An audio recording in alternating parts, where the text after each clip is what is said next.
Après une élocution assez riche de mon frère José, je pense que je suis incapable de pouvoir l'égaler. Mais je vais quand même essayer. D'abord, j'ai une très grande joie.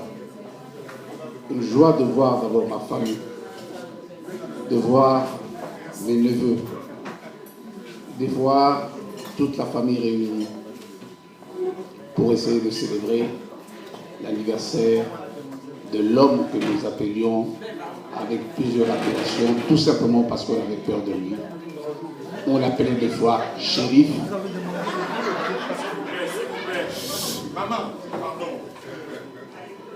Et lorsque nous l'appelons shérif, parce qu'il y avait une raison particulière.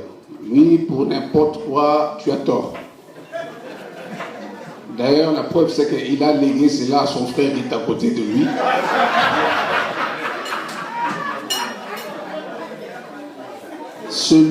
Moi j'ai toujours dit que tante Cathy aura au ciel, elle ira au ciel sans passer même par parce que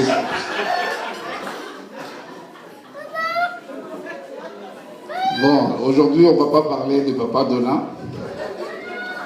Je veux parler de l'homme que nous appelions tous shérif.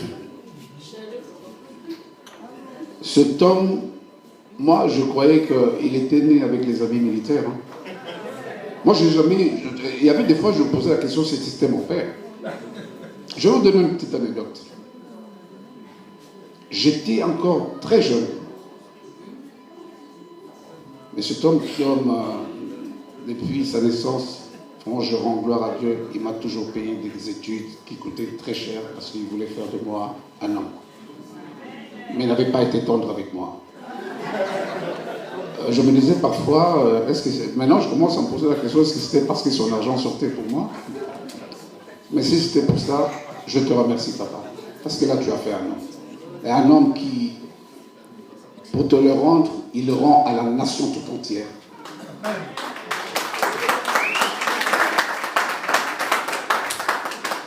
La petite anecdote est celle-ci. J'avais l'âge de entre 8 et 9 ans. Je peux me dire, non, 9 ans j'avais. Bon. 9 ans à mon époque, je parais jeune, mais attendez, je suis un petit vieux. Hein. Je ne vais pas vous le dire, c'est un peu gênant. Mais quand on pouvait avoir le plus d'argent qu'on peut avoir, c'était 1 centime. Avec 1 centime, on achetait des chewing-gums qu'on appelait des bulles. Des gens de ma génération comprennent. Et c'était déjà beaucoup, parce qu'on pouvait acheter des beignets avec un peu de pili-pili. Et nous habitions à Kitambo. J'étais au collège Albert Ier, qui est devenu le collège Boboto, parce qu'à l'époque c'était une école consulaire des Belges, que des frères Freud. Mon père m'a donné, j'étais en 3e primaire. Il fallait que je paye, bon, les Français n'appellent pas ça Minerval, hein, mais en Belgique on dit Minerval. C'est les frais scolaires. Et il m'a donné un enfant de 9 ans, tu lui donnes 500 francs, qui est l'équivalent de presque aujourd'hui, je dis, entre 700 et 800 $, pour aller payer le Minerval. Pour moi, 500 francs, c'était un papier qui était là. Je pris à cet âge-là, je disais, 500, parce que 1 centime, comptez 1 centime sur 500 francs, vous allez voir combien ça fait. Bon, j'ai pris, je me suis dit que j'ai mis dans le journal de classe. Je prends le bus scolaire, parce qu'à l'époque, il y avait des bus scolaires, c'est pas comme l'époque de ces délinquants de Kabila, mais à l'époque, il y avait des bus scolaires. Et il y avait des petits Bruxelles, des Rochers, et on avait, c'était une organisation bien faite comme il y en a ici en Europe. J'ai pris, je suis parti à l'école. À un moment, quand je suis arrivé à l'école, j'ai pris conscience quand même qu'il y avait de l'argent. Donc il fallait que je puisse sortir cet argent. J'ai cherché l'argent même là où je ne l'avais pas mis. Je n'ai pas vu cet argent. Et bien voilà, j'étais triste. Je suis parti en classe. J'arrive en classe, je m'assieds, mais je pense que je ne suivais pas les cours. Je n'arrivais pas à suivre les cours parce que j'étais en train de penser à mon retour à la maison. Je pleure déjà rien qu'en pensant plusieurs années plus tard. Je rentre à la maison, c'était un vendredi. Nous avions l'habitude, d'ailleurs, la fin de la semaine, on nous remettait des cartes. Parfois, il y avait des cartes, on appelait les cartes dorées. Donc ça, c'est pour des gens qui avaient superbement bien travaillé. Il y avait les cartes bleues qu'on appelait assez bien. Bleu ciel, c'était assez bien. Il y avait des cartes bleues foncées qu'on appelait médiocres. Moi, j'étais parmi ceux-là. Il y avait des cartes qu'on appelait les cartes jaunes qu'on disait insuffisantes. Et les cartes vertes, c'était mauvais. Mais, j'ai jamais eu l'occasion d'avoir une carte dorée.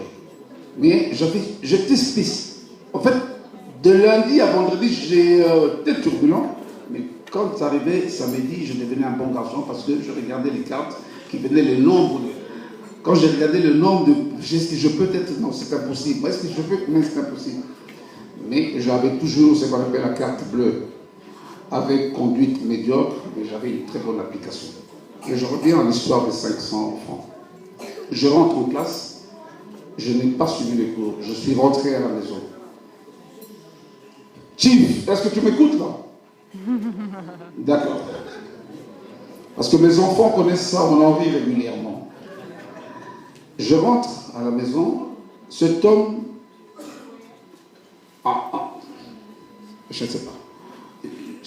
Quand je grandissais, je me disais, est-ce qu'un jour je me marierai? Parce qu'en fait, il n'a jamais ri avec moi. Mais quand je pense que cet homme, plus tard, on se connaît, on se disait, mais tu ah ouais. Je disais, mais attends, il y a un problème, c'est nous, c'est pas lui. Il rentre, et à notre époque, il n'y avait pas, à cette époque-là, il n'y avait pas de télévision. Ce qu'on avait comme c'était la radio. Donc si tu as bien travaillé, tu avais l'occasion d'écouter ce qu'on appelait le groupe Mabouké à la radio. C'était à 17h30, Léandélé Mabouké. Donc si tu n'as pas bien travaillé, tu ne peux pas écouter parce qu'à 18h, on allait dormir. Et il arrive à 18h. Il avait l'habitude, lorsqu'il revient, la première des choses, c'était qu'il allait prendre son bain. Cet homme a toujours chaud. Je comprends, mais je comprends maintenant pourquoi. Il était toujours chaud. Il prenait son bain, il ne s'essuyait pas, il venait avec le pagne et il se couchait sur le carrelage en mettant le ventilateur. Ça, c'est mon chief. Après 18h, j'ai su qu'il était là. Donc, moi qui dormais à 19h, je suis parti dormir à 18h. Parce que je me suis dit, bon, peut-être il ne va quand même pas m'appeler. Ah mais non, c'était mal connaître l'homme. Il va, il se lave, il finit. Il m'appelle. Jean-Louis.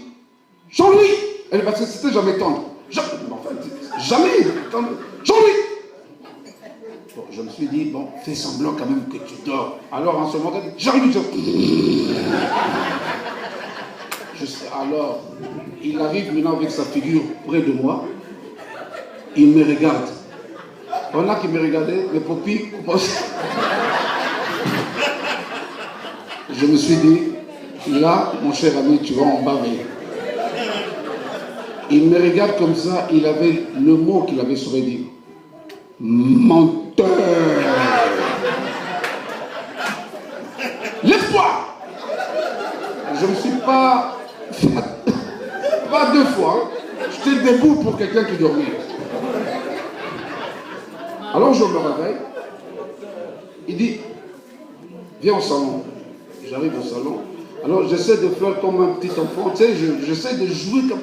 En fait, tu pouvais jouer le triste, mais pour lui, tu étais victime. Donc tu dois payer. Je me posais parfois, je payais pourquoi, mais tu dois quand même payer. Alors il me pose la question, il dit, tu as payé le Minerval? Je dis, oui papa. Où est le reçu? Moi je dis, monsieur le directeur ne m'a pas donné, il s'appelait Léonard. Et monsieur Léonard ne m'a pas donné le reçu. Il ne t'a pas donné le reçu? Il me regarde seulement comme ça, il dit, demain je suis là. Je n'ai pas dormi. Chief, je n'avais pas dormi. À cause de toi. Mais Le matin, je me réveille, je vais à l'école. Je n'ai pas étudié parce que je connaissais l'homme. Et d'abord, il ne peut pas faire blague avec moi, me dire je vais venir sans venir. Non, au contraire, parfois, j'étais même heureux qu'il m'ait prévenu qu'il va venir. Donc pendant que j'étais au cours, moi je voyais du noir, je ne voyais rien. Et à un moment, vers 9 h, je vois un surveillant qui vient parler à mon professeur, M. Dubois. Et puis M. Dubois qui dit « Jean-Louis, ton père est là. » J'ai dit « ça y est, ça y est, ça y est. » Et à cette époque, nous portions, en fait, ce que j'appelais en Belgique culotte, parce que culotte, ici en Belgique, c'est autre chose, c'est pas comme en France. Donc, on portait une culotte blanche et une chemise blanche. Je descends. J'essaie de marcher comme... En fait, j'essaie de chercher une posture d'un enfant malheureux, quoi. Il n'y a pas de malheureux avec lui, il n'y a pas. Tu es victime, même si tu n'as rien fait, tu es victime, tu dois payer. Et je le vois. Tu sais, il avait une tenue, oh, c'était un bel homme. Oh, tu es un bel homme, tu es toujours un bel homme. Un bel homme. Il avait son bonnet de police, sa tenue militaire, il me regardait venir. Je reviens comme ça. Je dis bonjour papa. Il dit. Donc déjà il n'avait pas de réponse, je me suis dit, ah ça y est mon cher ami, t'es foutu. Alors, comme il y avait une file avant de pouvoir payer, les gens qui étaient là, je me mettais derrière. Lui il était derrière moi. Et chaque fois qu'il respirait, sa respiration sec. J'ai dit, t'es foutu aujourd'hui. Et puis il ne me parlait pas. Hein. Donc on attendait, et lui il était derrière. Donc je ne sais même pas regarder quelle position là parce que je pouvais recevoir une gifle. Donc je suis resté. Et lorsqu'il est arrivé mon tour, j'arrive. Monsieur le directeur, je dis bonjour aujourd'hui. Je dis bonjour monsieur le directeur. C'était comme ça. Je dis et ton père me dit que tu as payé Minerval, tu as payé. Oui, alors je me suis dit, entre ce directeur là et cet homme qui est derrière, le choix est clair. Directeur, tu vas payer aujourd'hui. Je dis, oui, monsieur le directeur. Et je ne t'ai pas donné le Minerval, pourquoi? C'est le mensonge des enfants. Je dis, mais il y avait du monde, quand il y avait du monde, et puis quand je t'ai payé, et puis moi je suis vite parti. Non, c'était le mensonge. Mais il fallait quand même dire quelque chose. Pour essayer de se dédouaner, parce que c'était impossible de pouvoir ne rien dire. Ça, c'était pire. Ah là, je me suis enfoncé. Le mensonge de l'enfant, c'est toujours visible. Le directeur dit, il regarde mon père, il dit, il ne m'a pas payé. Il me regarde comme ça, il dit, ce soir à la maison. Et il ne rigolait pas. Je suis rentré, je pense que je commençais, excusez-moi les termes pour mes enfants, de toute façon moi je m'en fous, je commençais à faire pipi, déjà en classe. Parce que je n'étais vraiment pas bien, et il n'a pas su psychologiquement, il avait détruit quelqu'un, donc je n'ai même pas pu suivre le cours. Ça me fait rire. Je rentre, je prends le bus, j'arrive à la maison. L'homme était sorti, il avait une moto. Parce que cet homme était aussi amoureux de moto. Cet homme, il avait des amoureux de moto et de voitures. C'était un spécialiste de DS, il en avait 5. Je me posais la question pourquoi. Moto et DS. Et il prend, donc j'entendais déjà la moto venir, tout le monde le connaissait déjà.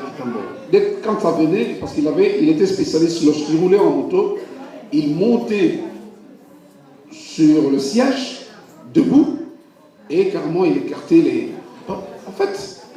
En fait, Chief, tu n'avais que 25 ans, en fait, je me rends compte. Hein. Mais en fait, tu étais jeune. Mais pour moi, tu étais toujours papa. Hein. Tu es toujours vieux pour moi depuis, en fait, c'est comme ça. Alors après, il arrive. Je dormais, il est arrivé à 20h. Normalement, aujourd'hui, un enfant à 20h, quand il dort, on dit, bon, demain. Non, non, c'est pas dans le bien ici. Tu dois me dire, c'était le samedi, tu dois me dire où est-ce que tu as mis les 500 francs. Un enfant de 9 ans, 500 francs, qu'est-ce que je peux faire avec 500 francs? Je dis, papa, je ne sais pas, parce que je commençais maintenant à se dire, non, tu dois me dire. Notez bien, à cette époque-là, On était aussi un peu moderne parce qu'on avait le fer à repasser à... C'était pas un réglage, hein. Fer à repasser électrique, donc vous mettez le fil. Donc quand ça commence à être chaud pour enlever le fil, il n'y avait pas de réglage. Mais notez bien, ce fil, c'est le fil qui a déchiqueté ce fil sur mon corps le samedi. Et j'avais des balafres partout. Jusqu'à 21h. Mais comme chez les Africains, surtout chez les Timbalans, la maman, tu veux pleurer, tu vas pleurer dans ton coin. Hein. C'est quand il part que la maman peut prendre soin de toi. Mais en ce moment-là, je n'ai même pas vu ma mère ouvrir le bouchon. La pauvre, parce que si elle avait osé, cet homme-là était capable devant moi de faire des malheurs. Et ça, c'était jusqu'à 22h, mon père m'a tapé. Il est parti dormir. Le dimanche matin, comme c'était un fervent de la messe de latin, avant d'aller rendre gloire à Dieu, il me tape. C'était encore avec le même fil qui était. Il me tape. Il va, je ne sais pas, en fait, Dieu était déjà là, c'était bon, je ne sais pas. Parce qu'il est quand même parti le chercher, il est revenu à 13h pour me taper encore. Chief, tu me suis? D'accord. Alors, le lundi, il m'a redonné 500 francs. Quand j'ai pris les 500 francs, j'ai pris le journal de classe. Le journal qui s'appelle de couverture. Je le mets à l'intérieur, je le remets comme ça. Bon, je le mets dans la main, je tiens à ma lettre comme ça. Et quand j'entre, je n'étais pas très grand même comme aujourd'hui, hein. Donc, j'entre dans le bus, je regardais, parce que c'est pas lui. C'est peut-être lui. Je commençais à regarder tous ceux qui étaient grands. Pour moi, c'était peut-être un des voleurs. Et lorsque je suis rentré, je suis arrivé à l'école, la première des choses, c'était payer et m'assurer de prendre le reçu que j'ai mis dans la poche. Je n'ai même pas suivi le cours. Quand je suis rentré à la maison, parce que c'était quand tu mets sur ce qu'on appelle le buffet. Ok, c'est le buffet, tu mets. Il ne m'a même pas dit, voilà, rien du tout. Mais moralité. C'est plus tard que j'ai vu que, en fait, tout ce qu'il faisait, c'était par amour. Bon, c'était un amour assez violent quand même, hein. Mais, ah oui, parce que si je dis ça, j'ai mon grand frère Jean-Marie, hein, qui n'est pas là. Il n'était pas si fameux que moi à l'école, hein, mais on m'envoyait chez lui pour m'enseigner des choses que lui ne comprenait même pas. Parce que mon père aimait beaucoup Jean-Marie. Et il y a deux personnes que mon père a aimé. Je me posais la question s'il n'était pas leur père. C'était Jean-Marie et Jean-Édouard. Hein? Jean-Édouard et Jean-Marie. Alors moi, je commençais à chercher aussi mon père à moi. Parce que je me disais que c'est pas...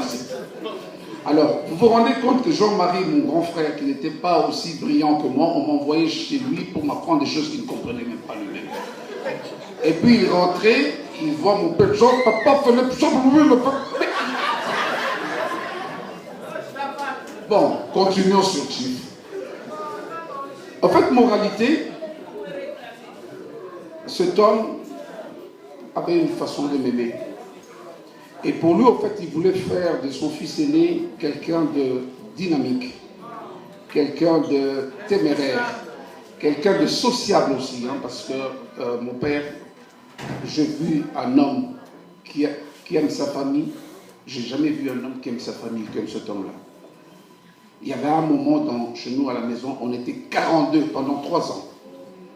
Mais en fait, on était tous ensemble comme si on était, on avait toujours été ensemble. Parce qu'en fait, les Timbalanga ont toujours vécu dans cet amour. C'est vrai que parfois, il peut y avoir ce qu'on appelle des bisbilles, comme il peut y avoir dans toutes les familles. Parce que c'est quand même un homme qui était très violent. La violence n'était pas méchante. C'était dans la famille Timbalanga, nous avons un respect hiérarchique. C'est-à-dire que quand il va chez son grand frère, l'ambassadeur, il demande quelque chose. L'ambassadeur l'engueule. Lui, il ne peut pas engueuler l'ambassadeur. Il va descendre chez la femme de l'ambassadeur. Alors, il va ramasser. Et c'était la même chose. Les femmes de ses grands frères en ont souffert. sauf la femme de son petit frère qui n'a jamais rien souffert, donc s'appelle Catherine. Voilà, Chief.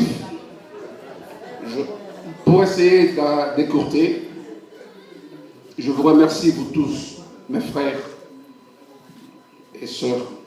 J'ai des larmes aux yeux, je ne vais pas les couler devant vous, mais j'aurai l'occasion de les couler sous la pluie pour que personne ne puisse voir les traces. Ce moment que vous êtes venus pour rendre hommage à votre père,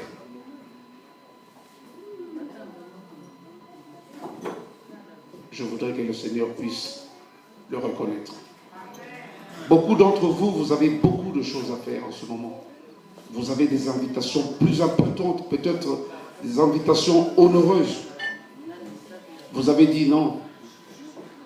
Nous avons une branche, il faut que nous allions l'arroser. Et votre présence l'a témoigné. Je vous remercie infiniment.